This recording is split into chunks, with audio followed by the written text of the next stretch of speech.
जैसा कि उत्तर प्रदेश की ज्योति मौर्य प्रकरण पूरे देश में चर्चा का विषय बना हुआ है, अब ठीक ऐसा ही मामला उत्तराखंड के हल्द्वानी में भी सुर्खियों पर आ गया है। जी हां, एक पति अपनी पत्नी से इंसाफ की मांग कर रहा है और धरने पर बैठा है। जी हां, हरिद्वार के रहने वाले नितिन जैन का कहना है, उन्होंने अपनी पत्नी सुरभि गुप्ता को पढ़ाया लिखाया, प्रोफेसर बनाया, लेकिन नौकरी लगने के बाद पत्नी ने किसी और से संबंध बना लिए और धीरे धीरे किनारा करना शुरू कर दिया। यही नहीं, पत्नी ने पति पर कई तरह के आरोप लगाकर अलग अलग थानों में केस दर्ज कर दिए हैं। अब जिसके बाद पीड़ित पति न्याय के लिए बुधवार में धरने पर बैठा है। तो क्या कुछ धरने पर बैठे नितिन जैन का कहना है, उन्हीं की जुबानी सुनिए। मेरा नाम नितिन जैन है, मैं हरिद्वार का निवासी हूँ।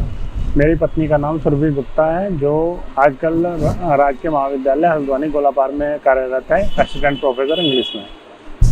मैं 2011 से हरिद्वार में सुरभि के साथ रह रहा हूँ और 2014 में हमारी रजिस्टर्ड मैरिज हुई है। 2011 में मैंने एक फ्लैट सुरभि के नाम कराया था और कुछ अमाउंट भी सुरभि को 6 लाख रुपए नंबर 1 में और बाकी कुछ कैश में उसको दिया था।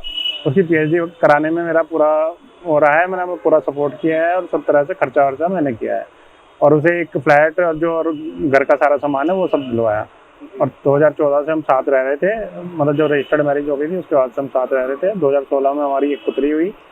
उसके बाद से उसका रवैया बहुत ज़्यादा चेंज हो गया, रोज़ लड़ाई झगड़ा, बच्चे को मारना पीटना और उस तरह से बहुत ज़्यादा व्यवस्था ख़राब होने लगी। फिर उसने मुझे घर से ये कह के निकाल दिया कि भाई ये फ्लैट मेरे नाम है तो तुम इस घर से चले जाओ। उसने फिर मैं उस घर से चला गया। फिर उसके बाद जब उसकी नौकरी लग गई तो उसने उसका खर्चे का 125 का केस डाल दिया, जिसमें मेरे को पता नहीं लगा उसका, और उसको एक्स पार्टी करा के 25,000 रुपये महीना का खर्चा बांध दिया। मैं उसको 2 साल तक लगातार देता रहा।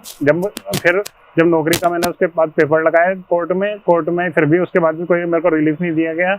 कोर्ट पेपर लगाने के बाद भी रिलीफ नहीं हुआ। फिर भी मैं 25,000 रुपये 2 साल तक लगातार देता रहा, लेकिन उसके बाद उसने कोर्ट में आना बंद करा तो फिर मैंने पैसे देने बंद कर दिए। फिर करते करते वो आज 10 लाख रुपए लगभग इकट्ठे हो चुके हैं। 3 साल हो गए उस चीज़ को। इसका बीच में मुकदमा खारिज भी हुआ है इस चीज़ को लेके कि ये नहीं पहुंची, तो मुकदमा खारिज भी हुआ, लेकिन ये फिर रिस्टोर करा लेती थी। और उसके बाद अब इसने मेरे पे 125(3) का मतलब उन 10 लाख रुपए का रिकवरी का डाल दिया है। और यहीं पे कभी हरिद्वार में, कभी रुड़की में, कभी हल्द्वानी में, पुलिस थानों में मेरी गलत क्या उत्पीड़न आपने किया है और अब आप क्या मांग कर रहे हैं? मेरा उत्पीड़न ये हुआ है कि मतलब हर जगह थाने चौकियों में मेरी गलत कंप्लेंट देती रहती है। मेरे खिलाफ गलत मुकदमा भी दर्ज कराया है और गलत जितनी भी वो एप्लीकेशन है गलत सलाह देती रहती है, कभी कोर्ट में कभी कुछ। मेरे को मेरी बच्ची से नहीं मिलाया जा रहा है। मैं बहुत बार एप्लीकेशन भी दे चुका, कोर्ट का ऑर्डर भी हो चुका है कि भाई मिलवाया जाए, लेकिन नहीं मिलवाती। और फिर बच्ची को अगवा करने का मेरे पे इल्जाम लगाती है कि भाई मैंने बच्ची को अगवा करने की कोशिश करी और वो मेरे को देखती है तो बीमार हो जाती है, जबकि वो मुझे पहचानती भी नहीं बच्ची, क्योंकि ये मेरे से मिलाती ही नहीं है तो पहचाने की बात। ये कितने साल से आपकी पत्नी को, कितने साल हो गए शादी को? हमारी रजिस्टर्ड मैरिज 2014 में हो गई थी, वैसे हम 2011 से साथ हैं। अच्छा, और आपके इस प्रकार से आपको ट्रेन करती हैं और आप उनको और क्या आरोप लगा रहे हैं? जो उनकी नौकरी लगी उसमें कुछ आपका कहना है? हाँ, उसको लेके मैंने बहुत सारी RTI लगवा रखी हैं, बहुत सारे RTI के जवाब मेरे पास आए हुए हैं।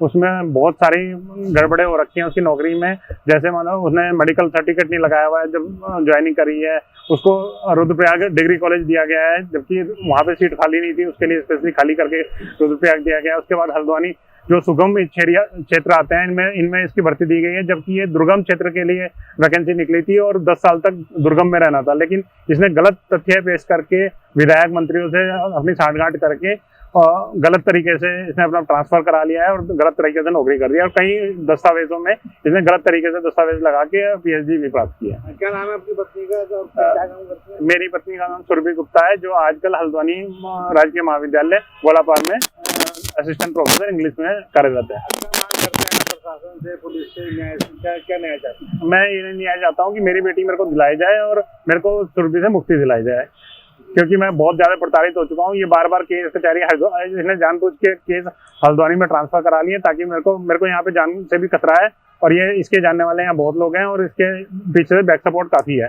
तो इसीलिए ये गलत तरीके से मेरे को कहीं फंसा भी सकती है। क्या एक्स्ट्रा मेडिकल अफेयर भी उनका है? हाँ, रुद्रप्रयाग, जब ये रुद्रप्रयाग, इससे पहले रुद्रप्रयाग थी, तो वहाँ पे अपना पति बता के, एक संदीप शर्मा करके हरिद्वार का बंदा है, उसको अपना पति बता के इसने वहाँ पे दिखाया हुआ था। जो मकान मालिक है, मैंने उससे पता करा था, तो उन्होंने बताया कि एक छोटा छोटा बंदा करके आता है, वो उसको इसने पता ही बताया हुआ है। आपने पुलिस में शिकायत करी? नहीं, पुलिस में इस चीज की शिकायत नहीं की, लेकिन मैंने पुलिस में कई बार शिकायत करने की कोशिश करी, कई बार लेटर भी लिखा, लेकिन वो घरेलू मामला कह के इसको टाल देते थे और हर बार कोर्ट से कहते थे। कोर्ट में मैंने बहुत सारी गवाही वो करी है, लेकिन पुरुष होने की वजह से कहीं से भी रिलीफ नहीं मिला। तो आप क्या चाह रहे हैं कि सरकार से? अब मैं ये चाह रहा हूँ कि भाई मेरी बेटी मेरे को दिलवाई जाए और मेरे को सुरक्षित से मुक्ति दिलाई जाए।